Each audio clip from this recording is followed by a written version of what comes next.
the first for me, so I've never been live before. Molly, did you receive the invitation to go live connecting? I hope it's going to work. Hi. Hi, how are you? Hello. I'm good. How are you? I'm fine. I just checking something. Yes, I'm fine. Tired, but okay. What about you? Good, thank you. Yeah, just I'm tired. I don't know why I'm tired. I haven't done anything. Sometimes it's really it's really difficult to do nothing, especially with this COVID. You're still not having the right to go outside now, or you can And and you can move freely. we're allowed, yeah, we're allowed unlimited exercise, but it's still pretty much locked down, and it's Mm. stricter in Wales than it is in England. So we're just in, basically. Okay. Hopefully it will be the end soon. Yeah, fingers crossed. Well, it's so nice to finally meet you. Thank you. You too. We've been following your account since like months and talking to you, and now we go live together. Yeah, thank you. I think we can start if you're ready to. Yep, all good. Yeah. Maybe you can talk about you and your Love Your Period project and why you decided to go on this subject. Yep, so my name's Molly Fenton. I'm an 18-year-old school pupil. I'm currently doing my A-levels, and back in March 2019, I founded the Love Your Period campaign, which still is a campaign set up to end period poverty, stigma, and plastic. Originally just in Wales, then it became a UK, but today we're an internationally recognised campaign striving to end those things worldwide. Okay, it's so cool. And so you're 18. You're 18. This is like amazing. When I was 18 years old, I wasn't thinking about periods poverty at all. Not at all. So why did you why did you start on this subject? Well, something happens. Well, the way it all began was when I was in year 11, so when I was 15. I was about to sit my exams, my GCSEs, and I became ill, so I had to come off school and I couldn't sit my exams. And I was like an A-star student, like the top student, and I Mm-hmm. wanted to do my exams. So well, as I was recovering at home, I was just looking through Twitter because, you know, what else did I do? And Mika George, who started the Free Periods campaign to get products for school pupils in England, um, came up on my Twitter. And I'd never really thought of it before, but I liked the tweaks. I thought, oh, that's quite cool, and just carried on with my day. Um, so, of course, after a few liking a few tweets, it was the only thing that kept coming up on my social media. It was just all about period poverty and period stigma and tampons and everything. So when I eventually went back to school to retake the year that I missed, I helped my form with a debating competition to, you know, help out the young pupils and everything. And somehow I ended up in this competition, and you know, wrote me into it. And I picked the topic because I thought it was quite cool. If we remove stigma, can we more effectively remove period poverty?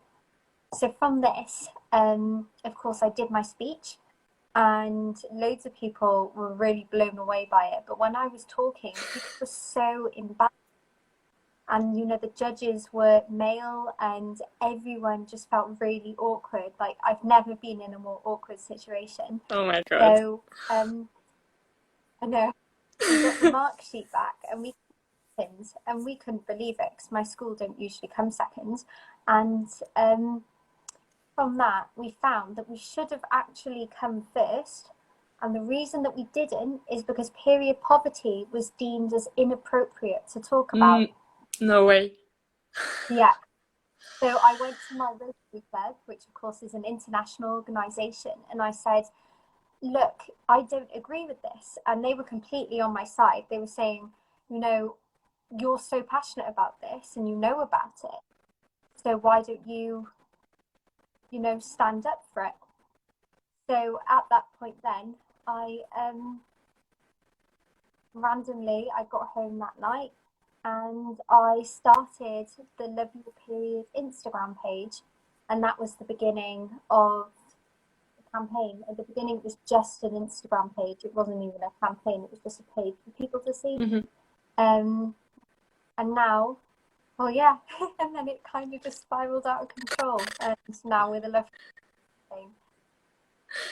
This is amazing, and it must have been really difficult to be in this situation, like the judging, because when we are a teenager, it's often, well, I'm not a teenager now, but I remember it was a hard period, and you suffering from the judgment of everybody. So it must have been difficult to put you in this position to fight for something you believe in, but it's, well, yes, it's impressive, and I hope now everybody is hearing you and not judging you.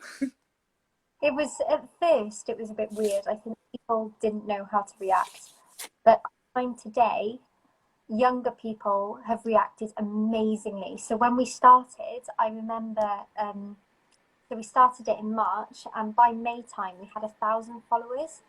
And like everyone from my school, even people that I didn't necessarily know, but they just kind of knew like who I was, everyone was sharing and shouting out the account, going, please go follow, please support.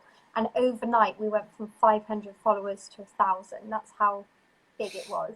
And you know, today we've reached 4,000 followers. Yes. It's huge, considering, you know, I only turned 18 last week, so it was, everything was child based, because everyone on my team as well, we're all under 18, apart from me now, obviously.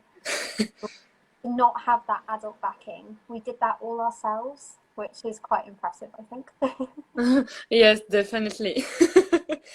And I think social media and Instagram or Twitter are a great way to talk about this kind of subject, and maybe it's easier to talk about it like virtually at the beginning, and to share some images or ideas, and then to stand up and do it all the time in your life. But well, I think Instagram, we are doing quite the same with my asso, and my asso for the name of the asso, not mine.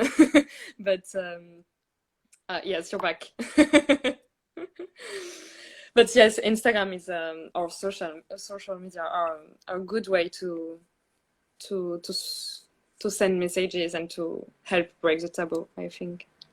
Yeah, definitely. You know, I was saying this to someone else the other day, that I think the great thing about topics like this is that, you know, if you're going to learn something, it's so much easier looking at it on your phone privately than having a face-to-face conversation with someone.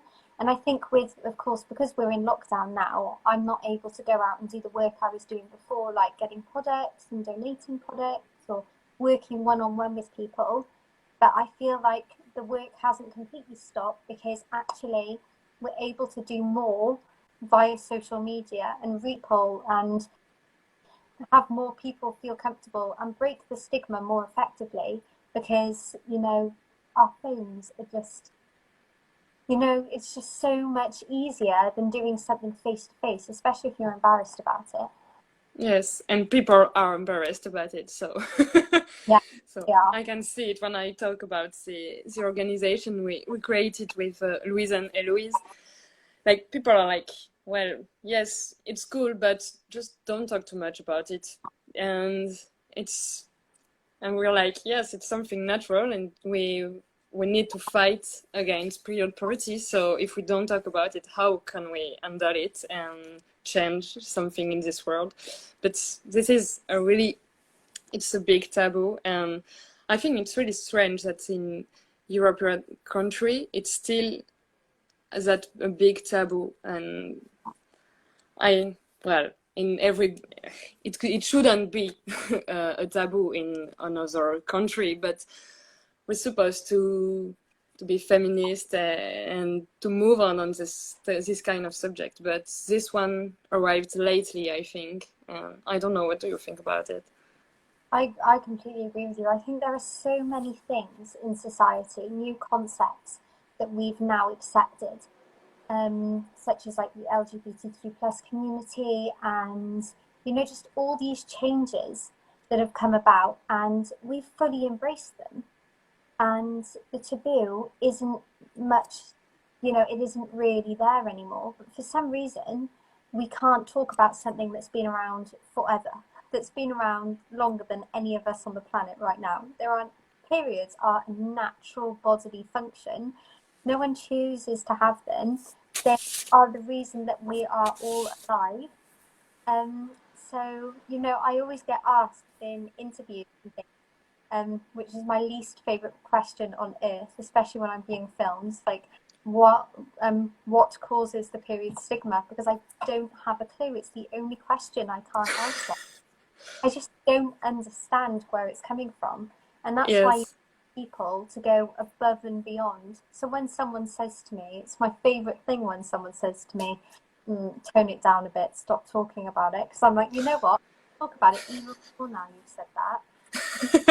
Definitely. It's people to go above and beyond and just talk about it all the time to get others to talk about it.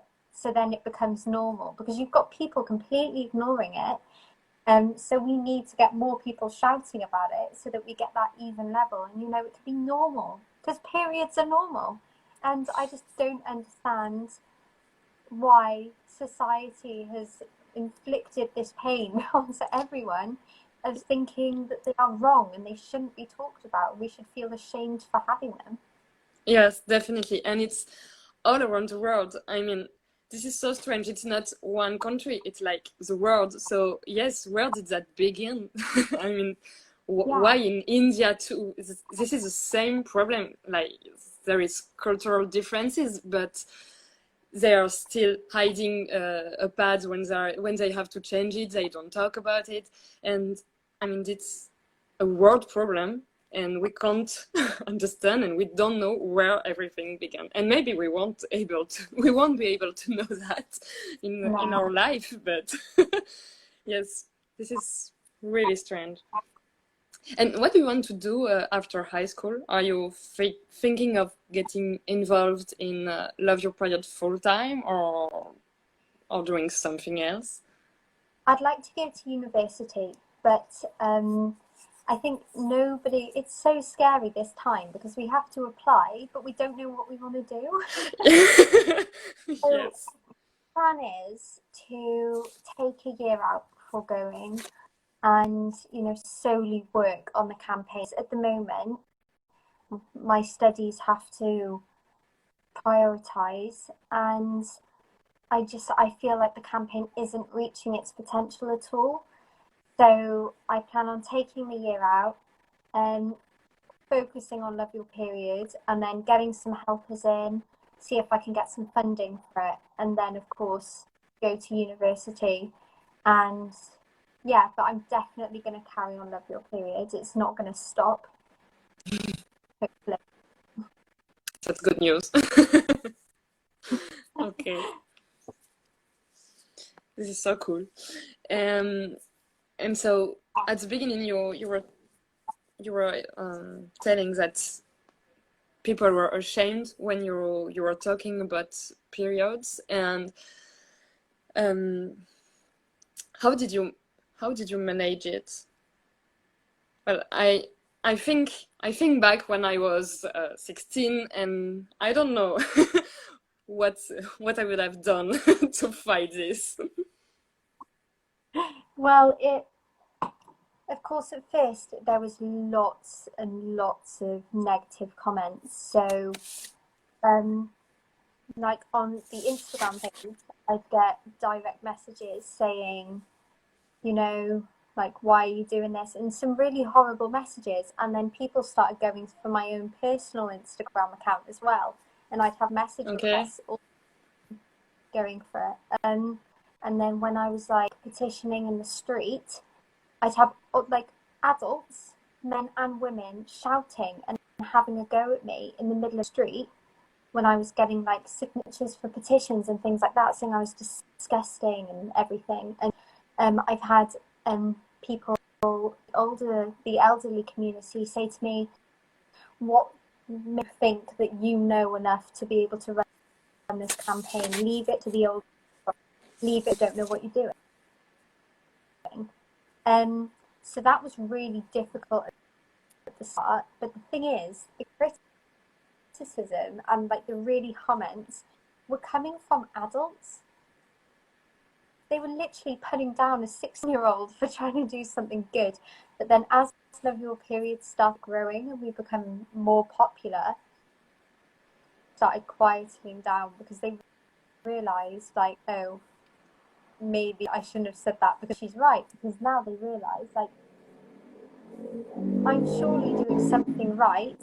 There's 4,000 so much, content is getting out to people. And, the campaign has helped so many, and the views and the messages I get thanking me put me in tears. It's just so lovely. So that was difficult in the beginning. And then, of course, it's like when I got projects to take into school and ruined, and I used the locations loads because boys were literally coming in and ripping tampons. And it's so expensive, you could afford to do that. And at the time, we didn't have funding for it. But, that really did die down. And now you find, because I did an interview for The Guardian, a newspaper here, and my head teacher said to them it's the difference it has made in my, we don't find the period stigma, like it's really few and far between. So I can walk around with delivering them. Before I got shouted at and everything. Now I'm having to walk through the science corridor and people started clapping and like it's it's just kind of gone in my school.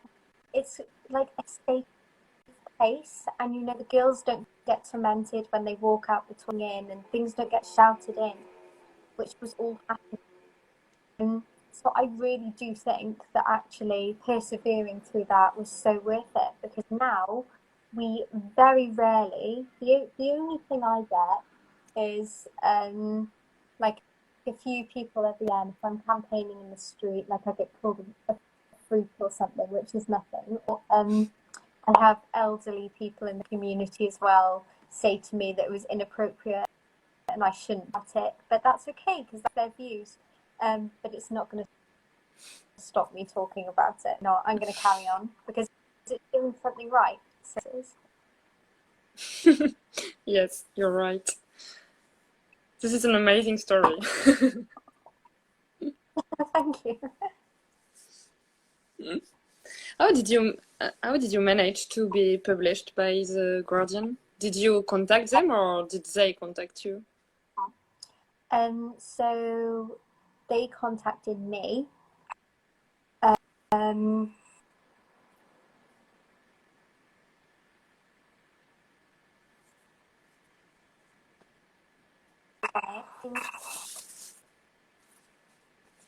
I had a piece on ITV News on the television. I saw it on there.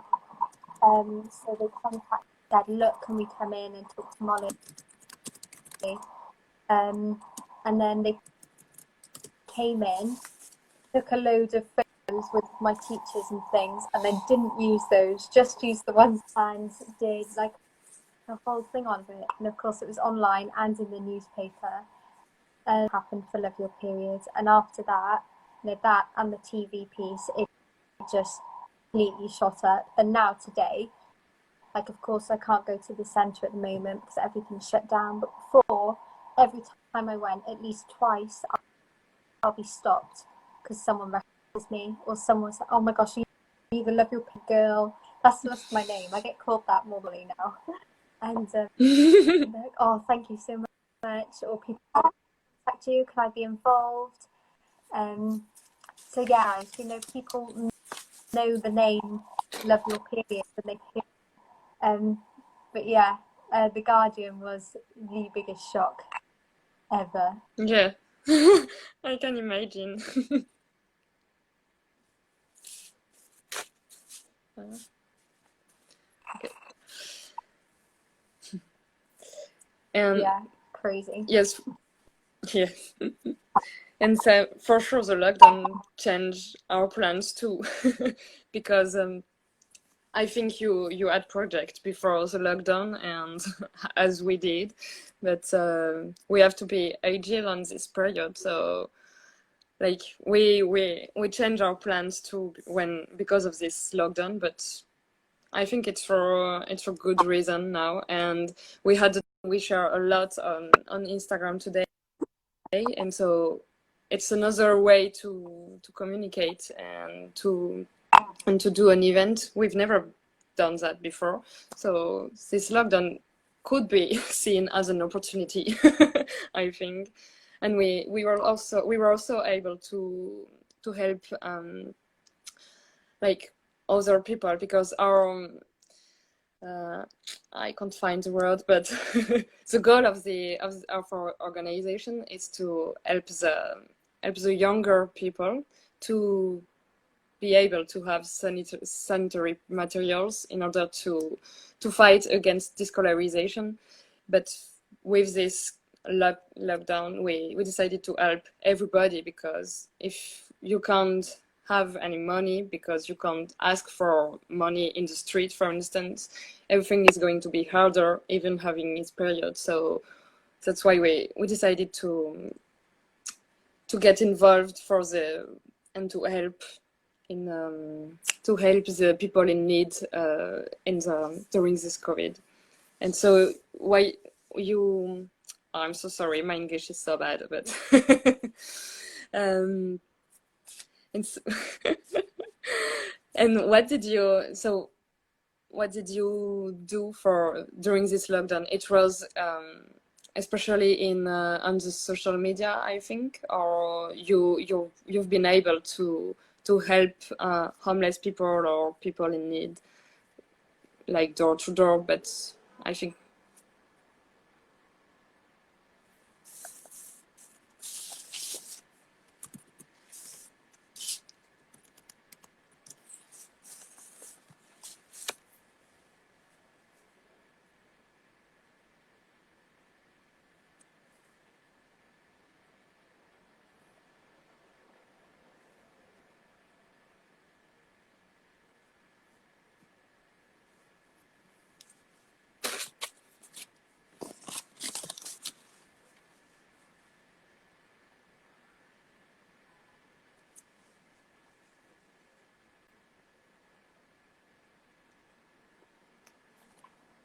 I can. Yes, I can hear you. Can I know. Okay. I? Others are saying they can't hear you.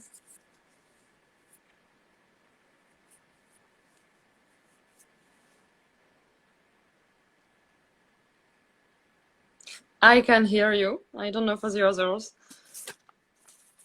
Ah, okay. They can't. Okay. They can't hear you at all. Uh, can you try to speak again, Molly?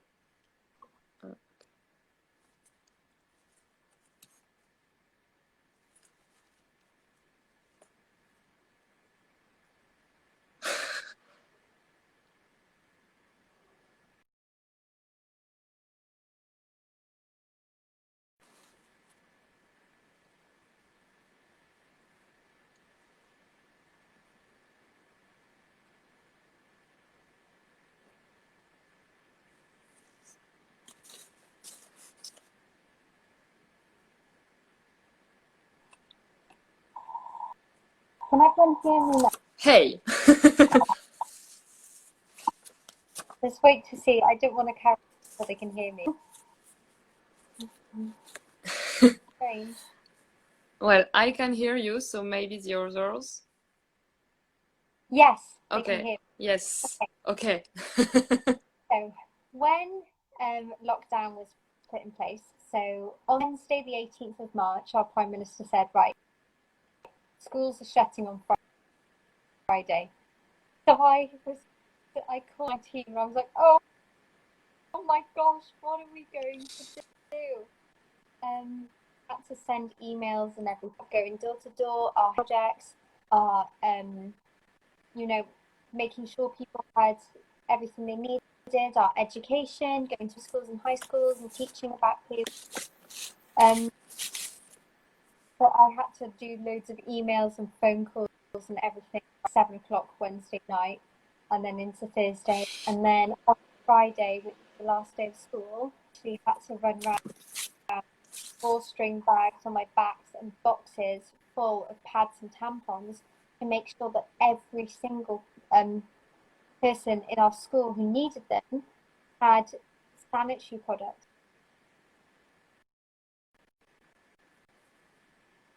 So that just anyone, whether they had period poverty or not, had these products. They just weren't on the shelves. The panic buying sanitary products, but I couldn't even get any for myself. I had to then, and of course, I spent the whole of Friday, and half the school weren't even in, but there are 1,600 pupils in my school, which is a lot. So I had to basically reach 800 girls in a day, which was a lot. I ran around like you wouldn't believe, literally running to get to every classroom I could and to every pupil and tick off my lists. From there, of course, any projects that were left, I left with my head teacher to make sure that vulnerable students had them, and I just had to hope for the best. Of course, now all our collections that we had for homeless charities couldn't go to them because they weren't accepting any because of everything. So they were donated to NHS workers, food and hygiene banks who were taking these donations to people at the time. We can't education work, we can't go petitioning. So everything at the moment is done via social media. So I'm doing my education via social media.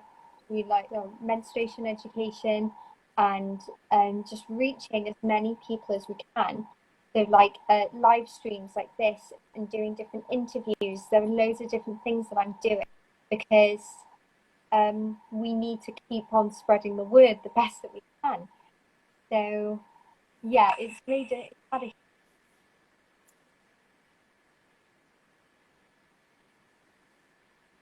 big, you just got to carry on as best as you can because, periods don't stop in a pandemic.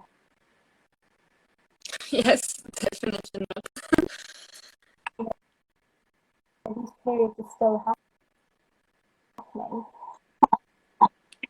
And people got 3 months worth of products. We're nearing 3 months of lockdown. And that's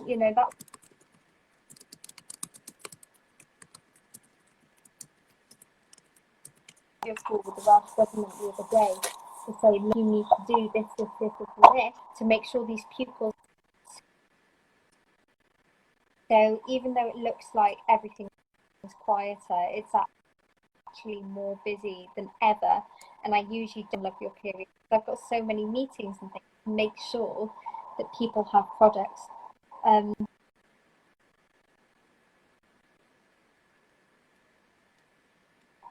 Because as we both said, periods, so the coronavirus and lockdown has a huge impact on how the campaign works, but just got to keep going.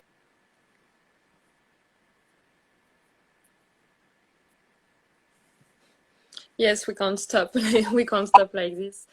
And do you have many classmates who we are in needs with sanitary products, because I can't remember in high school knowing people who who were speaking about needing help to get this product. And so you were telling you're giving them some products so they may say it to you. This is new, I think, to I can't find the word, but to talk about it to someone, like I need help for something, so for sanitary products, which is a big taboo. Yeah. So I was so surprised when I found out how many people needed because of course it had given the information. And of course I had to do a load of privacy things and make sure that the information anyway. And it was actually heartbreaking how many students I needed to look at. And then some of those students, more of the younger ones,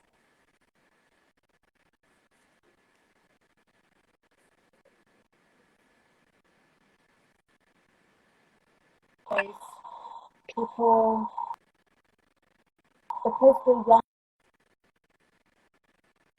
and because we are their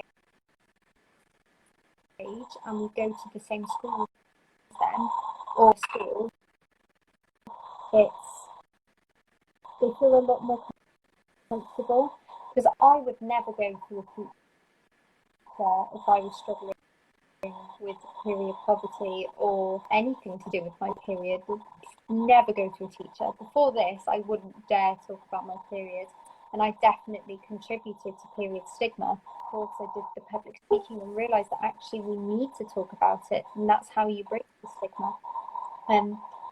But yes, and they're really happy that they can do that, and it's just someone to talk to about that.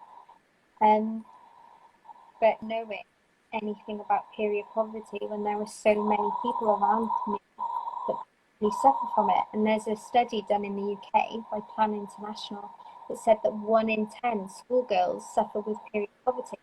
And that's so many. I think that is awful. Yes. Like, so it just, yeah, I was really surprised, but a little shocked, because you never know.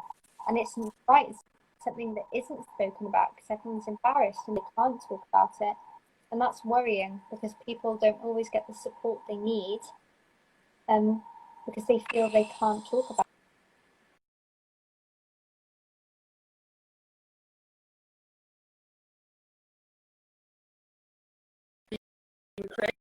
organization, and people are like, no, that's not happening in France, like, maybe in Africa or I don't know where, but no, not in France. So like, yes it is, but you just close your eyes, we don't talk about it. But when we 20% of the students are living below the poverty line, so yes, they have to choose between eat something or having sanitary products, but they can't have both. And people are so, but these things, I don't know in UK, but in France things are really changing, because for instance in uni now there is project for pad dispensers. Some uni had already set it up, and others are working on this project. So little by little, their voice have been heard.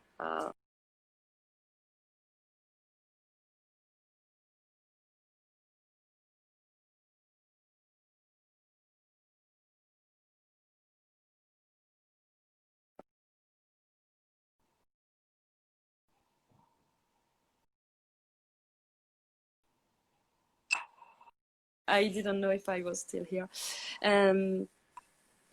But yes, okay, you're so back.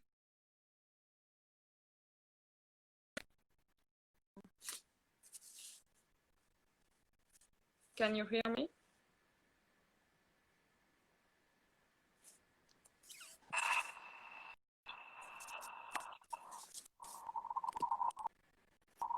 Can you hear me? Yes, no.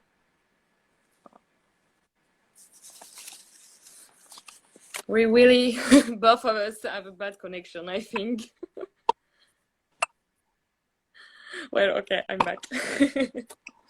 um, do you have now in your own school? Did you manage to have some pad dispensers or stuff like that?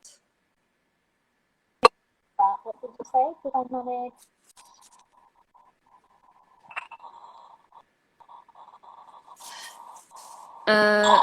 Well, okay, you can't hear. Did you hear me or no? It's complicated.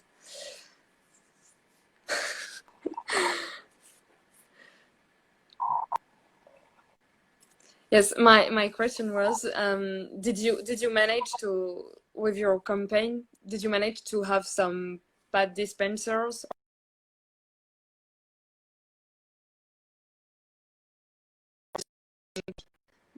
You're just being the bad persons in the face to face to people.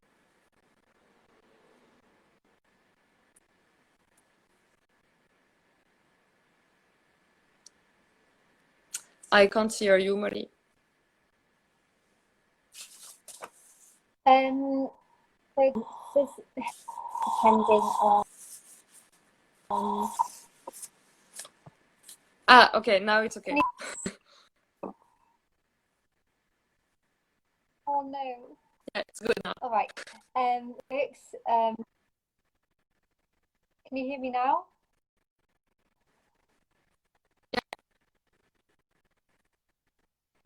Yes, I can.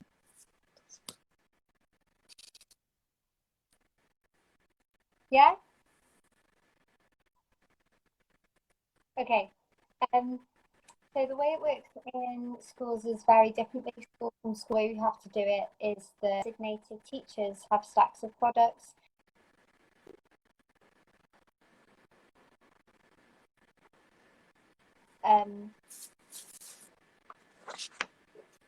That teacher and get me, and then of course they can come to me, and then there's designated places over so they can go and access them. Unfortunately, they do have to be monitored.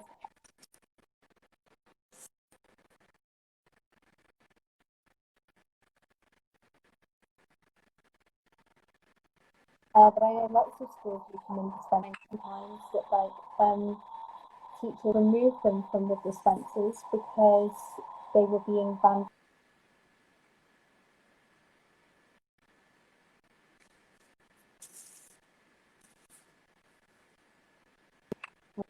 Which that doesn't make sense whatsoever and isn't allowed. So that's really trying to clamp down on. Yeah, it works in different ways. I think it's so hard to know.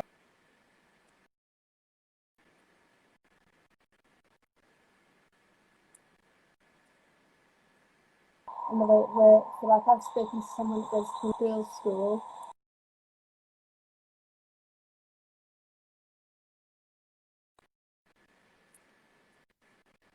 And it's all fine.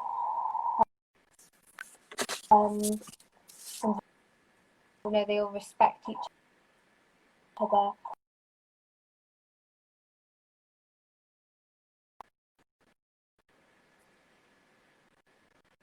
I don't understand why someone would use those toilets and damage in there, knows exactly where they're using themselves. But dispensers didn't work in my school. It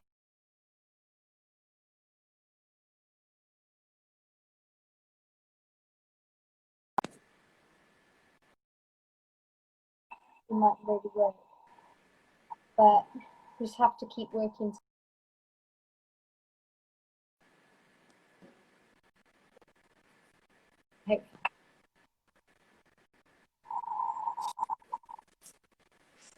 I had some issues to hear you at the end, but I think I think I got it. Okay. What do you want? Maybe we can talk about how we get good information. Okay, but in France, we can't really say we have good information about that. It's a scientific approach, but like it's not practical at all. And when I'm in scientific, it's like two sentences in a book. That's why with my asso we want to go with the young people and to do awareness.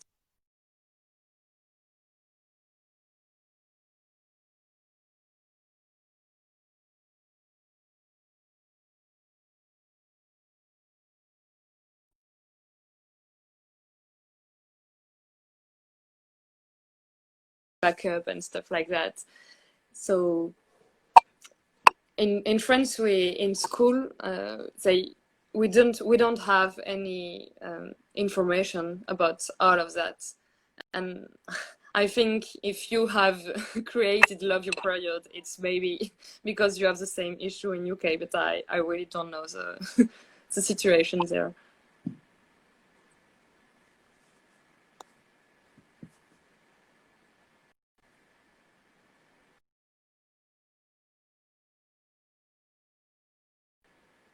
Can you? Yeah, right. I heard half of that. What was the question? What did you say?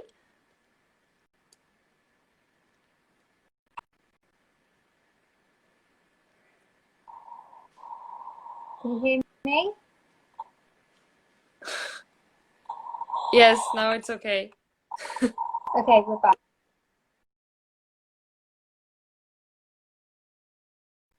Already informed at school about periods and what it is and what you can use as sanitary products, because in France we don't receive this kind of information. It's like two sentences in a book at school and that's it. Just go.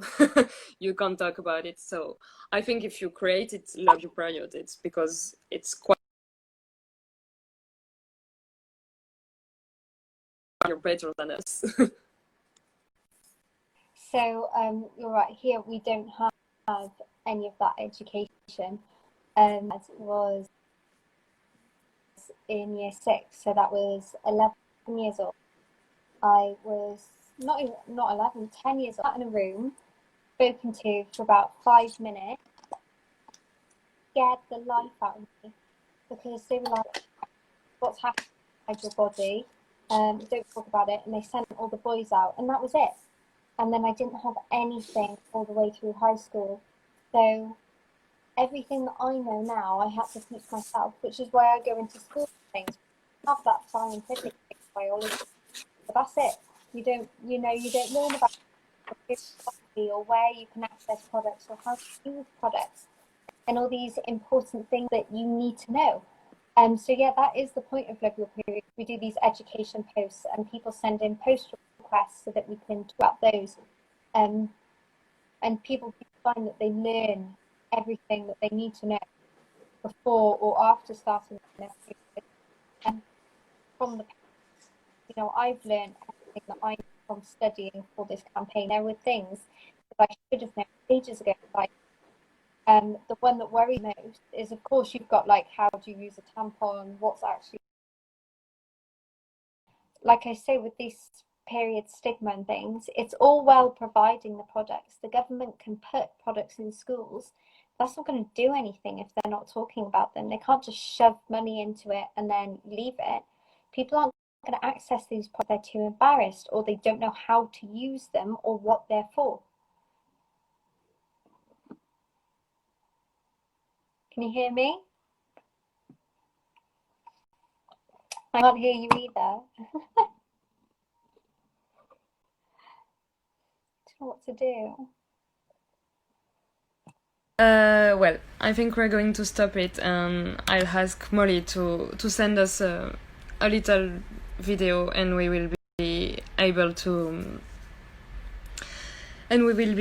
share it with you after. Well, thank you so much for joining us in this live, and it was a first. It was complicated because social media are cool, but something technology is against us. So we hope you enjoyed this conversation with Molly, even if we had this issue, and we'll back to you soon. We will be back to you soon with some videos of Molly and our our own action at my. Well, thank you. Bye bye. Hi everyone, I'm so sorry the live went so funny. But we got a good conversation in, which is great. Remember, you can follow me on Love Your Period on Instagram at Love Your Period, Twitter at Love Your Period 1, and of course, Facebook, the Love Your Periods campaign. Um, yeah, I'm really, really sorry, but if you, of course, need any support or any time, please make sure that you contact us and don't forget to check out the page. Thank you all so much for joining, and of course, thank you to the team for inviting me on as a guest today. Happy Menstrual Hygiene Day!